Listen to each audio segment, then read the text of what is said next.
Kennedy family has long been plagued by tragedy and scandal. A palm print of the man under arrest. Despite this, the Kennedys have long been thought of as America's royal family. That I will be worthy of your trust. We will carry the fight to the people in the fall, and we shall win. They have also brought positive change to the world in often difficult times. My fellow citizens of the world, ask not what America will do for you, but what together we can do for the freedom of man. The many misdeeds and tragedies of this family has only enhanced the world's affection towards them. For them, I think it's a little bit like coming home. Joseph Sr. outlived 5 of his own children. New ambassador to Britain, Mr. Joseph Kennedy. That's an unconfirmed report that the president was hit in the head. The president's wife, Jackie Kennedy, was not hurt. She walked into the hospital. Americans are fascinated by the royal status of the Kennedys and their dynasty that has mesmerized generations. To this day, the Kennedy legacy lives on. Edward Moore Kennedy is the youngest of Rose Fitzgerald and Joseph P. Kennedy's 9 children. Most commonly known by his nickname Ted, he served as a United States Senator for almost 47 years. His massive compilation of legislative acts reflect his savvy political skills, pragmatic vision, and ability to reach across party lines. As recently as 2009, when battling brain cancer, he played a pivotal role in the Edward M. Kennedy Serve America Act. The act authorizes a dramatic funding increase for volunteer programs. This is a wonderful day.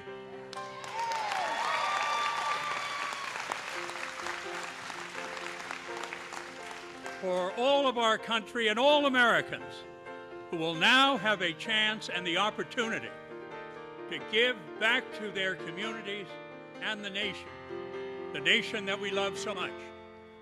Special thanks to Barbara Mikulski, who gave her heart. And a very special thank you to all who served. This bill was forged for you and by you.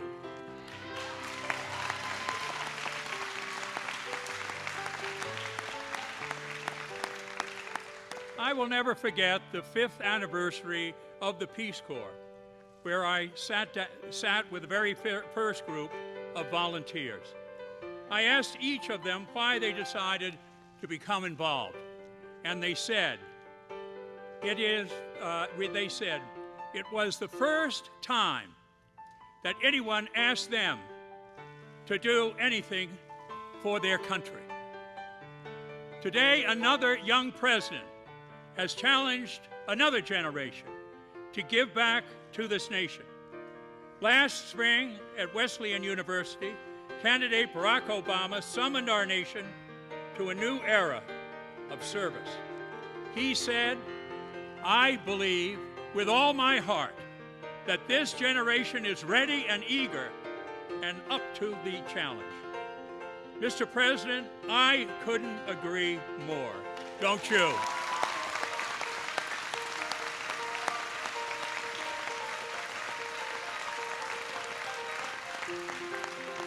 You have inspired a new generation of Americans, and your own example and your own call recognizes that.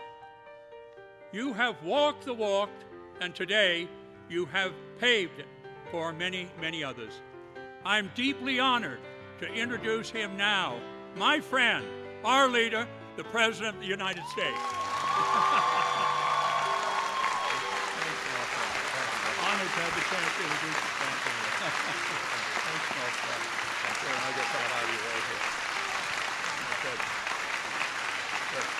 Thanks a lot.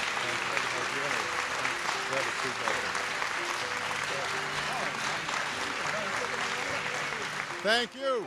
Please be seated. Thank you. Well, what an extraordinary day. There are very few people who have touched the life of this nation in the same breadth, in the same order of magnitude than the person who is seated right behind me. And so this is just an extraordinary day for him, and I am truly grateful and honored to call him a friend, a colleague, and one of the finest leaders we've ever had, Ted Kennedy. The Kennedys have dominated American history over recent generations. But before coming to the land of hope and glory, their ancestors battled poverty and faced many hardships. Jack Kennedy was born into a rich family whose fortunes were built up in the land of opportunity. But 110 years ago, his great-great-grandfather lived outside New Ross, Duncanstown, Ireland. Starvation faced him in his tiny farm cottage, and he emigrated to America. The Kennedys prospered in America, and President Kennedy's father, Joseph, better known as Joe Sr., became the patriarch of the family. He graduated from Harvard University, then went into the liquor and movie business, and became a very rich self-made man. Joe used his wealth to further his own ambitious political career and won favors from powerful politicians. In 1938, he reached the peak of his power when President Roosevelt appointed him ambassador to Britain. Initially, his charm won him great popularity with the British public. A new ambassador to Britain, Mr. Joseph Kennedy. GB News interviewed him on his arrival at the American Embassy. Just arrived in England after a very pleasant trip. I'm looking forward with great anticipation to my duties here and to renewing acquaintanceship with many old friends. What about your family of 9, Mr. Kennedy? We're not wishing to add to the housing problem of England and make it any worse than it is. I'm bringing them over in installments. 5, 2, and 2. This ambitious man privately felt sure that he was on the road to becoming President of the United States. But problems soon arose. A staunch isolationist, Kennedy argued for the appeasement of Hitler and wanted the United States to stay out of any conflict that might occur between Britain and Germany. In these trying days of war and international unrest, diplomats write front-page news. Joseph P. Kennedy, ambassador to Great Britain, is no exception as he boards the liner Manhattan to return to his post in London, from which he has been absent for nearly 3 months. Although reluctant to discuss the war, Kennedy believes that without question the United States should stay out. The Manhattan carries Kennedy away from the national political scene, for he says he's not a candidate for any office. I should not wish to be put in the position of minimizing the tragic implications of the present situation. That thus far, at least, we have been able to avoid taking the fatal step leading to a general war. His stance was not popular with the British government, and in 1940 he was forced to resign when war became inevitable. I'm returning to Washington to report to the President. I leave England at this time with real regret. No one could do otherwise who has lived in England for the past 3 years. They've been full years, years that have seen history made in your country and in mine. Joe's dreams of becoming president had died the day America entered World War II. He now hoped his oldest son, Joe Jr., would accomplish his presidential ambition. Joe Jr. joined the war efforts as a bomber pilot, but after many successful missions, his plane was tragically shot down and he died aged 29. When the war ended in 1945, Joe Sr.'s second son, John Fitzgerald Kennedy, or JFK, became the vehicle for his father's political ambitions. John was a decorated war hero, but was not keen to pursue a political career. His father finally persuaded John to run in an election to become the Senator of Massachusetts. Backed by Joe Sr.'s immense financial and political clout, JFK was elected to the House of Representatives. He served in the House for 6 years, during which time the Cold War between the United States and the Soviet Union was dominating world politics. In 1952, JFK ran successfully for the United States Senate in the seat of Massachusetts in a year that saw Dwight Eisenhower elected as president. In 1953, JFK married Jacqueline Bouvier, who was destined to become one of the most famous First Ladies in history. JFK was now one of the Democratic Party's rising stars. 4 years later, in 1960, with the end of Eisenhower's second term, JFK's time had come. The Democratic Party calls the roll for presidential hopefuls, and first to be placed in nomination is Senator Lyndon B. Johnson of Texas, he who eventually is to receive the vice presidential candidacy. Now Minnesota's Governor Orville Freeman places in nomination the great senator from the state of Massachusetts, John F. Kennedy. Senator John Fitzgerald Kennedy, 43-year-old Massachusetts senator, winner of 7 primaries. His support built from grassroots to Convention Hall on a rising tide of pledged votes. The convention makes it a Kennedy victory by acclamation on the first ballot. Within an hour, the Democratic standard-bearer is making his way to the convention arena, his supporters pointing to his overwhelming victory, as indicating that despite his youth and other issues, he's the man for the party. The Democratic presidential nominee is ready for the campaign wars. In our devotion to this country, we wish to keep it strong, and we wish to keep it free.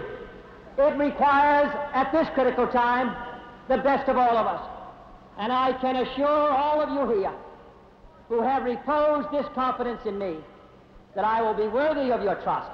We will carry the fight to the people in the fall, and we shall win. JFK had a formidable opponent in the race to the White House. The Republicans nominated Richard Nixon, who had served as vice president for 8 years under Dwight D. Eisenhower.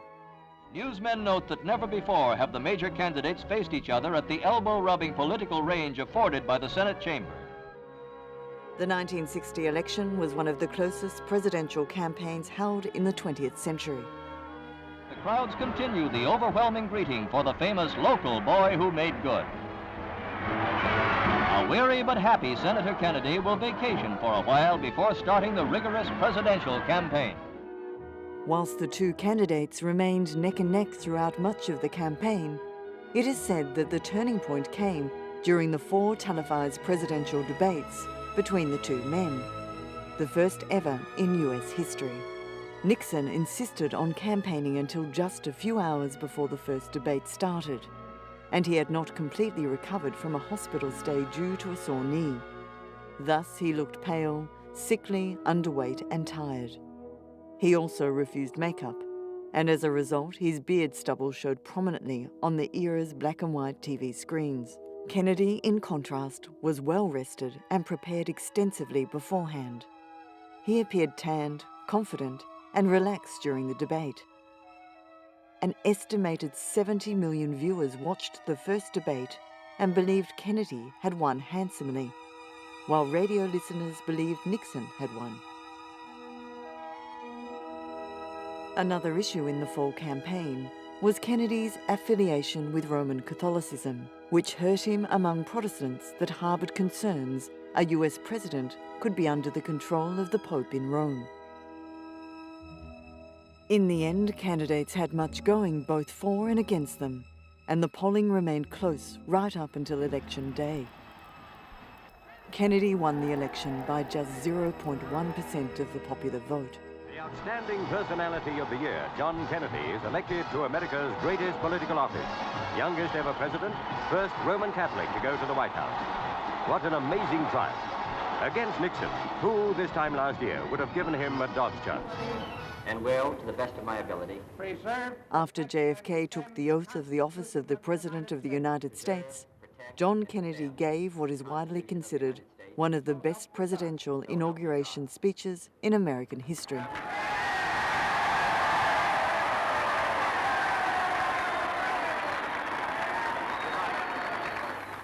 And so, my fellow Americans, ask not what your country can do for you. Ask what you can do for your country.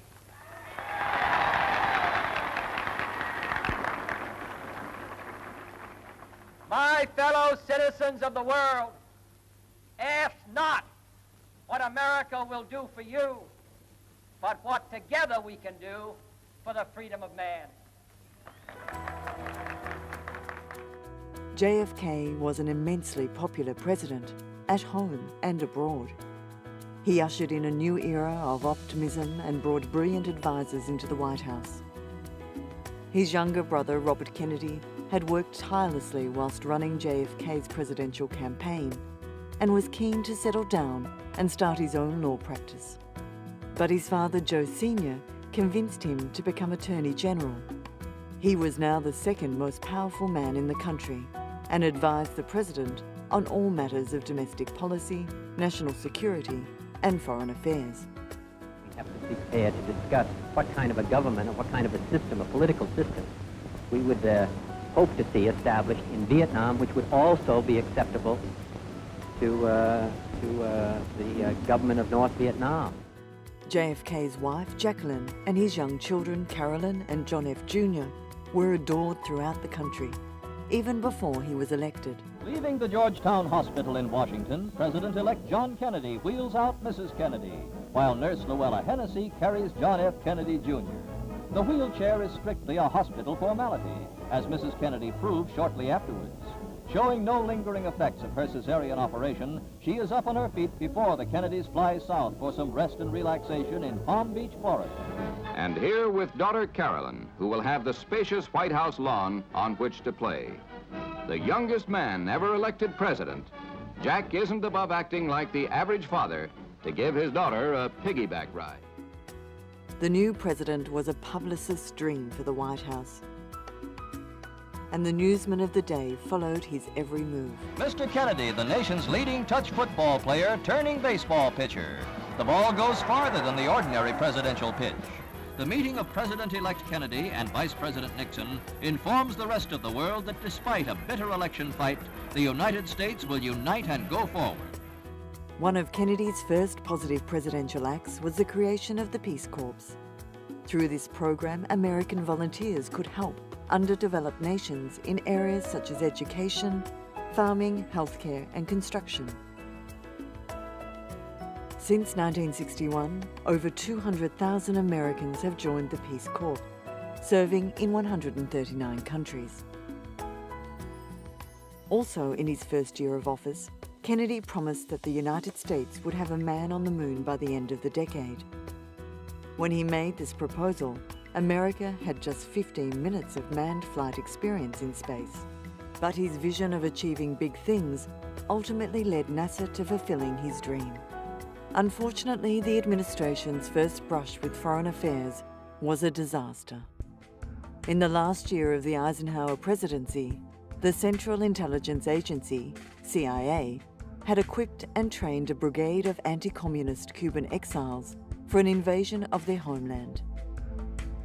The Joint Chiefs of Staff unanimously advised the new president that this force, once ashore, would spark a general uprising against the Cuban leader Fidel Castro. But the Bay of Pigs invasion was a fiasco. Every man on the beachhead was either killed or captured. Kennedy assumed sole responsibility for the setback.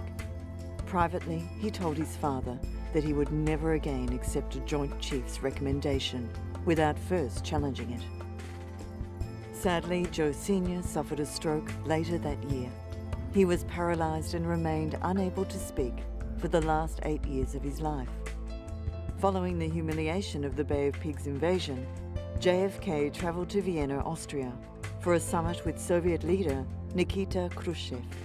Not only was the summit unsuccessful in its goal of building trust, but it also increased tensions between the two superpowers, particularly in discussions regarding the divided city of Berlin. During the summit, Khrushchev threatened to cut off Allied access to West Berlin. Kennedy was startled by Khrushchev's combative style and tone and was unsettled by the Soviet threat. The following year, the Russians started to build the Berlin Wall. Cold War tensions hit a new high the following year. An American U-2 spy plane secretly photographed nuclear missile sites being built by the Soviet Union on the island of Cuba. Such as this one of a medium-range ballistic missile base, which documents the Soviet offensive buildup in Cuba. President Kennedy did not want the Soviet Union and Cuba to know that he had discovered the missiles. He met in secret with his advisors for several days to discuss the problem. After many long and difficult meetings, and with Kennedy perhaps wiser from the Bay of Pigs invasion, he decided to place a naval blockade, or a ring of ships around Cuba. The aim of this quarantine, as Kennedy called it, was to prevent the Soviets from bringing in more military supplies. He demanded the removal of the missiles already there and the destruction of the sites. President Kennedy spoke to the nation about the crisis in a televised address. This government, as promised, has maintained the closest surveillance of the Soviet military buildup on the island of Cuba. Within the past week, unmistakable evidence has established the fact that a series of offensive missile sites is now in preparation on that imprisoned island. The purpose of these bases can be none other than to provide a nuclear strike capability against the Western Hemisphere. Only last Thursday, as evidence of this rapid offensive buildup was already in my hand, Soviet Foreign Minister Gromyko told me in my office that he was instructed to make it clear once again, as he said his government had already done, that Soviet assistance to Cuba, and I quote, pursued solely the purpose of contributing to the defense capabilities of Cuba, unquote. That, and I quote him, training by Soviet specialists of Cuban nationals in handling defensive armaments was by no means offensive. And that if it were otherwise, Mr. Gromyko went on, the Soviet government would never become involved in rendering such assistance, unquote. That statement also was false. To halt this offensive buildup, a strict quarantine on all offensive military equipment under shipment to Cuba is being initiated. All ships of any kind bound for Cuba, from whatever nation or port, will, if found to contain cargoes of offensive weapons, be turned back. No one was sure how Soviets would respond to the naval blockade and US demands. The Russian foreign minister landed at Prestwick Airport in Scotland on his way back from America. Mr. Gromyko went straight to the transit lounge, and there he declined to comment on President Kennedy's announcement. For 13 days, nuclear war seemed a very real possibility. The leaders of both superpowers recognized the devastating possibility of a nuclear war and publicly agreed to a deal in which the Soviets would dismantle the weapon sites in exchange for a pledge from the United States not to invade Cuba. In a separate deal, which remained secret for more than 25 years, the United States also agreed to remove its nuclear missiles from Turkey. This was one of Kennedy's greatest achievements, avoiding a nuclear war without a single shot being fired.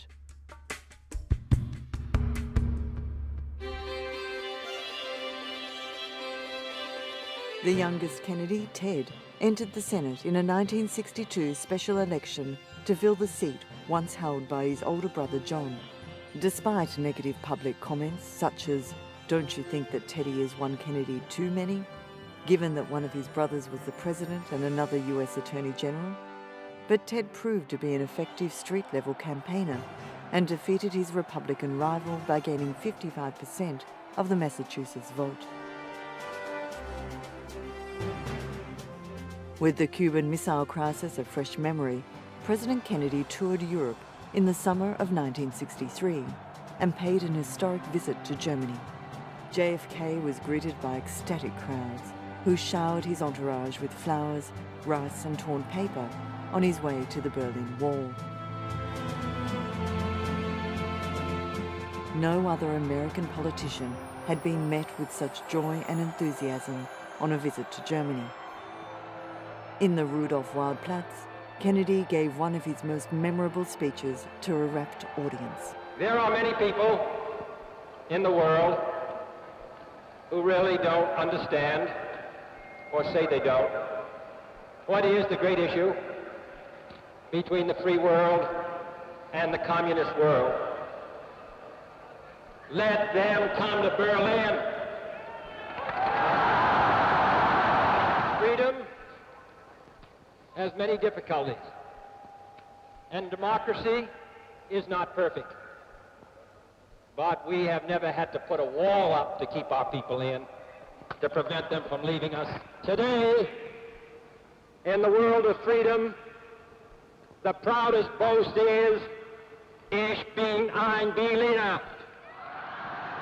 Translated into English, it means, I am a person from Berlin. The president then travelled to his ancestral homeland of Ireland. The cheers of Berlin were still ringing in his ears, but how different it all was now.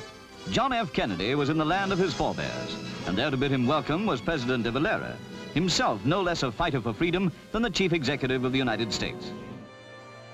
JFK then delivered a sterling speech of peace to the Irish Parliament in Dublin. You have not hesitated to take the lead on such sensitive issues as the Kashmir dispute, and you sponsored that most vital resolution adopted by the General Assembly, which opposed the spread of nuclear arms to any nation not now possessing them, urging an international agreement with inspection and control. And I pledge to you that the United States of America will do all in its power to achieve such an agreement and fulfill your resolution. In 1963, there were signs of a lessening of tensions between the Soviet Union and the United States. Two actions also signalled a warming in relations between the superpowers. Firstly, the establishment of a teletype hotline between the Kremlin and the White House, and Khrushchev and Prime Minister Harold Macmillan of Great Britain joining Kennedy in signing the Nuclear Test Ban Treaty. By the fall of 1963, President John F. Kennedy and his political advisors were preparing for the next presidential campaign. Although he had not formally announced that he would run, he seemed confident about his chances for re-election. The political issues of the day included Kennedy's support for the civil rights movement that had gathered momentum, but was met with passionate resistance in the South. Kennedy's brother Robert, as Attorney General, had launched an unprecedented war on organised crime, and the United States' involvement in Vietnam was a simmering problem that was heading towards full-scale war. In what turned out to be ultimately his last public speech, the President spoke of his vision of the future at the Aerospace Medical Health Center in San Antonio. More than 3 years, I've spoken about the new frontier. This is not a partisan term, and it's not the exclusive property of Republicans or Democrats.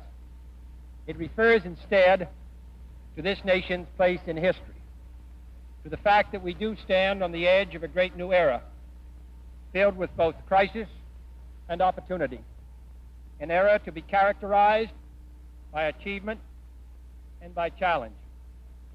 It is an era which calls for action and for the best efforts of all those who would test the unknown and the uncertain in every phase of human endeavor. It is a time for pathfinders and pioneers. I have come to Texas today to salute an outstanding group of pioneers. The men who manned the Brooks Air Force Base School of Aerospace Medicine and the Aerospace Medical Center.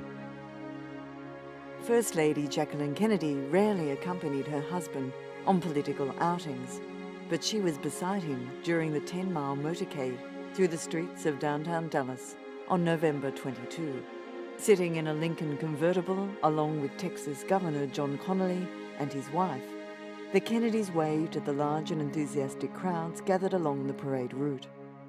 As their vehicle passed the Texas School Book Depository building at 12:30 p.m., Lee Harvey Oswald allegedly fired 3 shots from the 6th floor, fatally wounding President Kennedy and seriously injuring Governor Connally. That's an unconfirmed report that the president was hit in the head. The president's wife, Jackie Kennedy, was not hurt. She walked into the hospital. John Fitzgerald Kennedy was pronounced dead 30 minutes later. The President of the United States is dead. The president was just 46 years of age. Vice President Lyndon Johnson, who was 3 cars behind President Kennedy in the motorcade, was promptly sworn in as the 36th President of the United States. Some 30 people, including Jacqueline Kennedy, witnessed the swearing in. I know that the world shares the sorrow that Mrs. Kennedy and her family bear. Mrs. Kennedy, her dress stained with her husband's blood, rides in the ambulance. 3 days later, hundreds of thousands of people lined the streets of Washington to watch a horse-drawn caisson bear President Kennedy's body to St. Matthew's Catholic Cathedral for a requiem mass. John Jr. saluted his father from the sidewalk. The solemn procession then continued on to Arlington National Cemetery, where leaders of 99 nations gathered for the state funeral. This was a heartfelt tribute by great nations to a young president who, in his brief term of office, was the brightest hope of the free world. Kennedy was buried with full military honors on a slope below Arlington House, where an internal flame was lit by his widow. Less than an hour after Kennedy was shot, Lee Harvey Oswald killed a policeman who questioned him on the street near his rooming house in Dallas. 30 minutes later, Oswald was arrested. The police now have the murder gun. On it, they say, a palm print of the man under arrest. He is 24-year-old Lee Harvey Oswald. 4 years ago, he defected to Russia, worked there, and married a Russian. On November 24, Oswald was brought to the basement of the Dallas Police headquarters on his way to a more secure county jail. A crowd of police and press with live television cameras rolling gathered to witness his departure. Oswald came into the room. Jack Ruby emerged from the crowd and fatally wounded him with a single shot from a concealed .38 revolver. Shot has been shot. Lee Oswald has been shot. Since the assassination of President Kennedy, there has been great debate as to why he was killed.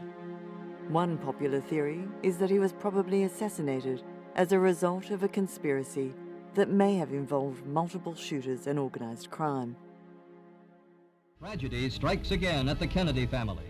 An example of what has become known as the Kennedy's curse, or simply bad luck, the following year Ted Kennedy was a passenger in a private airplane that crashed into an apple orchard in western Massachusetts. The pilot and one of Kennedy's aides were killed.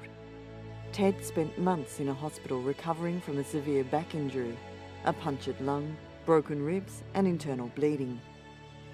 He suffered chronic back pain for the rest of his life. 9 months after President Kennedy's assassination, Robert Kennedy left the cabinet to run for a seat in the U.S. Senate, representing New York. President Johnson and Robert Kennedy were often at severe odds with each other, both politically and personally.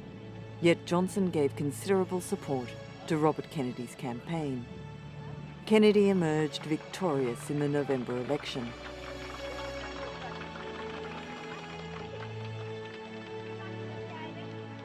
Its challenge is now accepted by another Kennedy, Senator Robert. A helicopter made the first 9,000 feet the easiest. In 1965, Robert Kennedy became the first person to climb to the summit of Mount Kennedy. It was named in honor of his brother, John Kennedy, after his assassination. All he had to do now was to get there, an undertaking that would have daunted most men new to mountain climbing. A remarkable family, these Kennedys, with a habit of accomplishing whatever they set out to do. Robert then accompanied his sister-in-law, widow Jacqueline Kennedy, to the opening of the British Memorial, dedicated to the late President Kennedy. In memory of President John Fitzgerald Kennedy, who in death my people still mourn, and whom in life they loved and admired.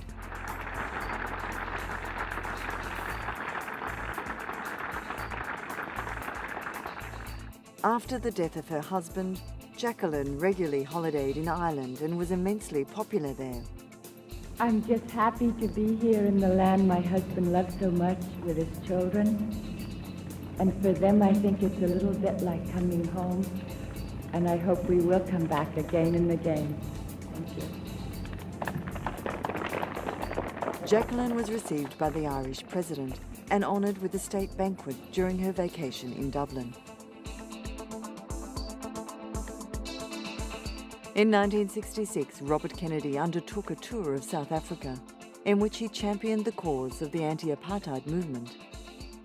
The tour was greeted with international praise at a time when few politicians dared to entangle themselves in the politics of South Africa. Kennedy spoke out against the oppression of the native population. When interviewed in London, Robert admitted that America didn't have a solution for South Africa and needed to address its own civil rights issues. I don't think that we can give many lessons to anybody. I think we have a lot of problems ourselves, and we've got to, in our own country, develop solutions to them. The solutions that we try to develop are not necessarily applicable in South Africa. They're going to have to develop themselves, but I think both of our countries are going to have to move ahead in resolving this problem and recognizing the individual dignity and importance of the individual. Lastly, can we look forward to you as President of the United States sometime? Well, I have no expectations along the lines. You're very nice to suggest it. After being encouraged by many of his supporters, Robert did run for the presidency on a platform of racial and economic justice, non-aggression and anti-war foreign policy, including Vietnam, and for greater engagement with America's youth. Kennedy scored a major victory when he won the California primary in 1968. After he addressed his supporters at the Ambassador in Los Angeles, he left the ballroom through a service area. In a crowded kitchen passageway, Sirhan Sirhan, a 24-year-old Palestinian, opened fire with a .22 caliber revolver and fatally shot Kennedy in the head at close range. For 25 hours, he clung to life at the Good Samaritan Hospital, a bullet lodged in his brain. Surgeons fought to save him. Waiting crowds prayed. Their prayers echoed throughout the United States, throughout the world. It was unbelievable that such a tragedy could happen twice in the same family. Jackie Kennedy, sister-in-law, widow of the late president, arrived to join the family's bedside vigil. She knew so well the horror of this moment.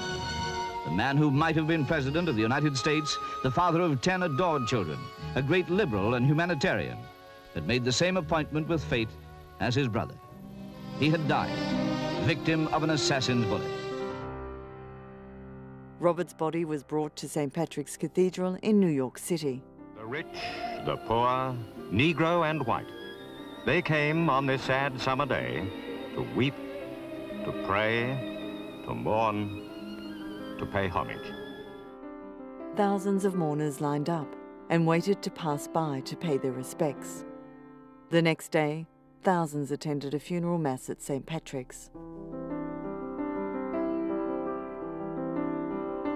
The diverse collection of mourners was a fitting tribute to the many lives that he had touched in his all too short 42 years.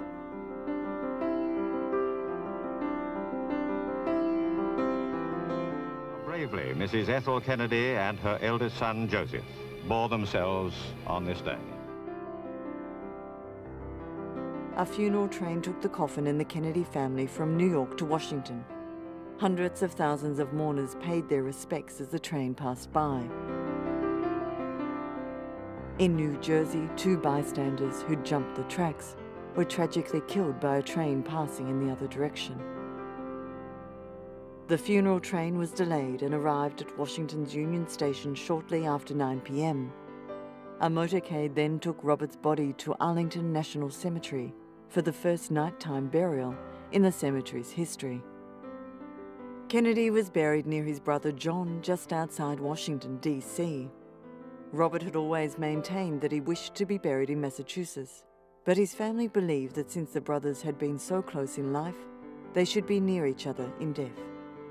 Now belonged to the widow, the 10 orphan children, and the unborn infant that will never know its great father. While the history of the Kennedy family may often be overshadowed by grief and tragedy, it's important to acknowledge the positive influence they have had on the world in the past and their continued influence on the world to this very day. Jean Ann Kennedy Smith is the last surviving child of Rose and Joseph Sr. She is an American diplomat and a former United States ambassador to Ireland. Jean is also the founder of Very Special Arts, a non-profit organisation dedicated to creating a society where those with disabilities can engage with the arts. In 2011, she was awarded the Presidential Medal of Freedom, the nation's highest civilian honour. When you are among the youngest of 9 children, you develop a strong sense of empathy. When those children are the Kennedys, you also develop a strong set of diplomatic skills just to be heard. Both traits helped Jean Kennedy Smith follow her siblings into public service. When her brother, President Kennedy, visited Ireland in 1963, he promised he'd be back in the springtime. 30 years later, it was left to Jean to return for him. As President Clinton's ambassador to Ireland, Jean was as vital as she was unconventional, helping brave men and women find the courage to see past the scars of violence and mistrust and come together to forge a lasting peace. Touched by experiences in her own life, Jean also founded the VSA program, helping people with disabilities discover the joys of learning through the arts, changing the lives of those it has served. And today her mission has spread to more than 50 countries and touched millions of lives, ensuring that the family business remains alive and well. I thought the group that I received the medal with were really amazing people. And I think it made me very proud to be an American, because I think that Americans are outstanding in the way they do, contribute, and the way they do volunteer, and the way they do help each other. I've never seen a country like it, and it's something to be very proud of. My parents felt very strongly, my mother in particular, for if you have a happy home, as much is given, much is expected. And she made us very conscious that we were very lucky to have a big family that got along, and that we had a payback time, and that we should think about what we're going to do to help others. And we absolutely accepted that as certainly fair enough. Well, I suppose in the beginning, perhaps because of my sister, who was intellectually challenged. Growing up, she was great fun. She was very close to all of us. She was very much a part of the family. My parents were very strict about that. There was very little in those days for children. Very little educational opportunities, sports opportunities, any real opportunities. So she did a lot of her studying at home or playing with us. And she played tennis very well. I used to play with her. And she was very much a part of our family. So we all grew up to thinking that she was wonderful, and that we should try and help other children who may be going through the same thing.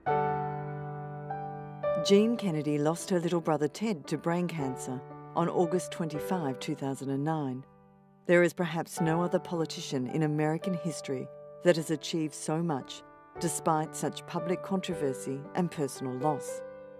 He was honoured by his friend, President Barack Obama.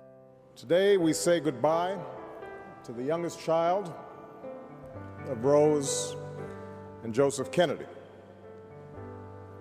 The world will long remember their son Edward as the heir to a weighty legacy, a champion for those who had none, the soul of the Democratic Party and the lion of the United States Senate, a man who graces nearly 1,000 laws and who penned more than 300 laws himself. But those of us who loved him and ache with his passing know Ted Kennedy by the other titles he held: father, brother, husband, grandfather. I, like so many others in the city where he worked for nearly half a century, knew him as a colleague, a mentor, and above all, as a friend. Ted Kennedy was the baby of the family who became its patriarch, the restless dreamer who became its rock. That spirit of resilience and good humor would see Teddy through more pain and tragedy than most of us will ever know. He lost 2 siblings by the age of 16. He saw 2 more taken violently from a country that loved them. He said goodbye to his beloved sister, Eunice, in the final days of his life. He narrowly survived a plane crash, watched 2 children struggle with cancer, buried 3 nephews, and experience personal failings and setbacks in the most public way possible. It's a string of events that would have broken a lesser man.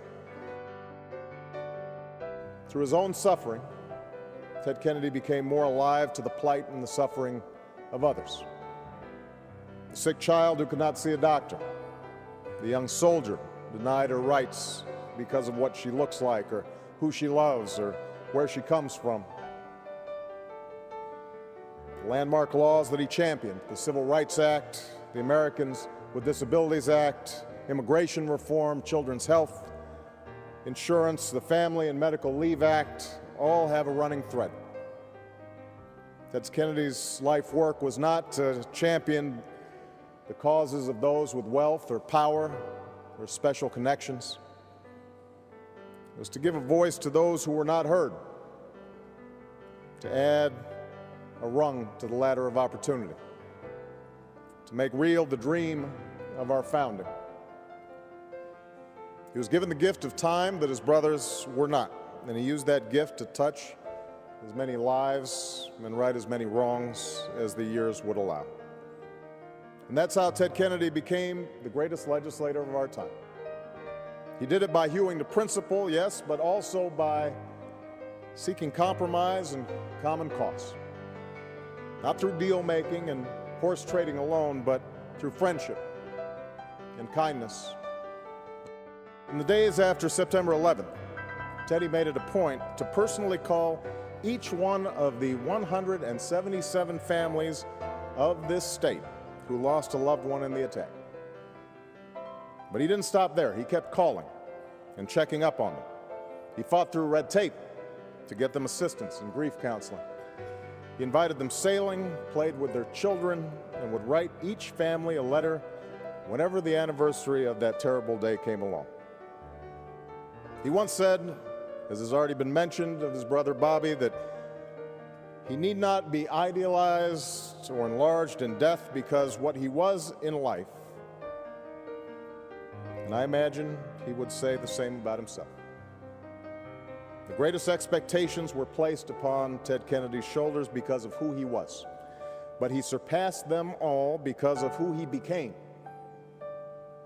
We do not weep for him today because of the prestige attached to his name or his office.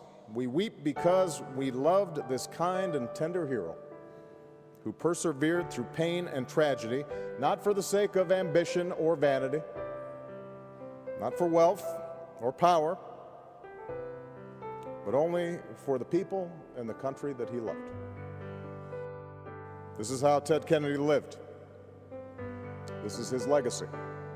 Despite Ted's death, there's a new generation of Kennedys determined to make their mark on the world and carry on the legacy that their Uncle Teddy left behind.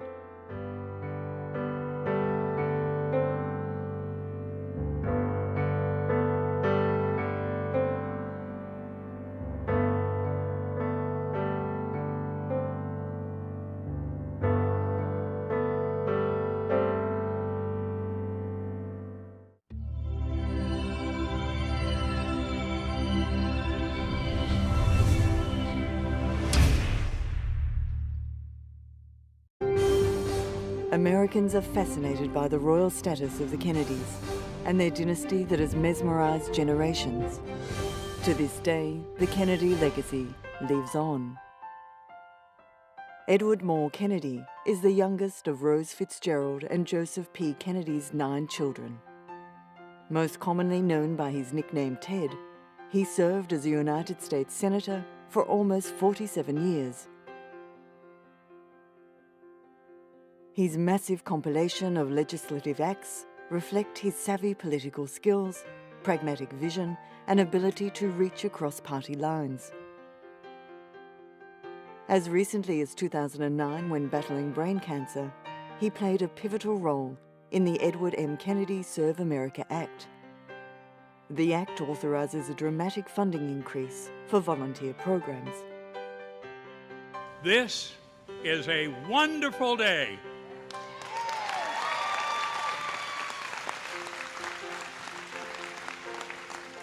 For all of our country and all Americans who will now have a chance and the opportunity to give back to their communities and the nation that we love so much. Special thanks to Barbara Mikulski, who gave her heart. And a very special thank you to all who served. This bill was forged for you and by you.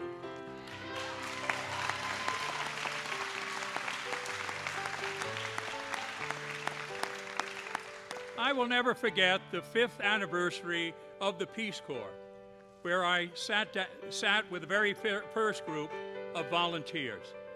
I asked each of them why they decided to become involved, and they said, it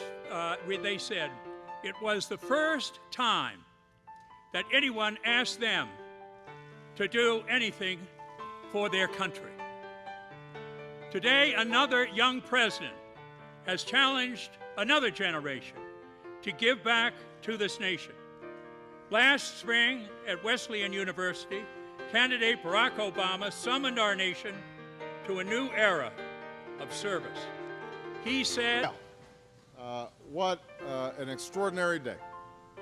There are very few people who have touched the life of this nation in the same breadth, in the same order of magnitude than the person who is seated right behind me. And so this is just an extraordinary day for him. And I am truly grateful and honored to call him a friend, a colleague, and one of the finest leaders we've ever had, Ted Kennedy. The Kennedys have dominated American history over recent generations. But before coming to the land of hope and glory, their ancestors battled poverty and faced many hardships. Jack Kennedy was born into a rich family whose fortunes were built up in the land of opportunity. But 110 years ago, his great-great-grandfather lived outside New Ross, Duncanstown, Ireland. Starvation faced him in his tiny farm cottage, and he emigrated to America. The Kennedys prospered in America, and President Kennedy's father, Joseph, better known as Joe Sr., became the patriarch of the family. He graduated from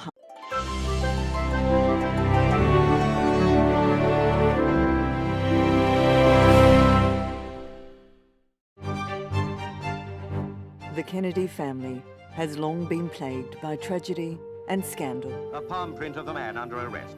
Despite this, the Kennedys have long been thought of as America's royal family. That I will be worthy of your trust.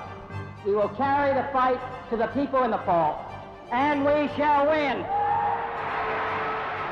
They have also brought positive change to the world in often difficult times. My fellow citizens of the world, ask not what America will do for you, but what together we can do for the freedom of man. The many misdeeds and tragedies of this family has only enhanced the world's affection towards them. For them, I think it's a little bit like coming home. Joseph Sr. outlived 5 of his own children. New ambassador to Britain, Mr. Joseph Kennedy. That's an unconfirmed report that the president was hit in the head. The president's wife, Jackie Kennedy, was not hurt. She walked into the hospital. I believe with all my heart that this generation is ready and eager and up to the challenge. Mr. President, I couldn't agree more. Don't you?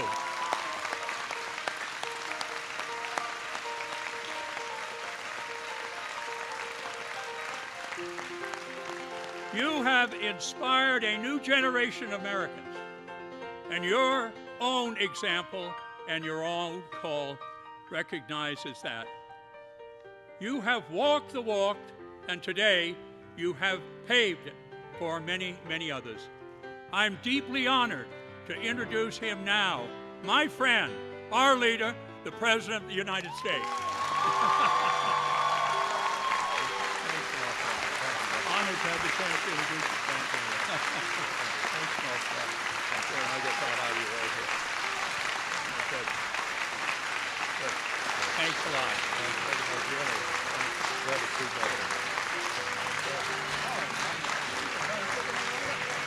Thank you. Please be seated. Thank you.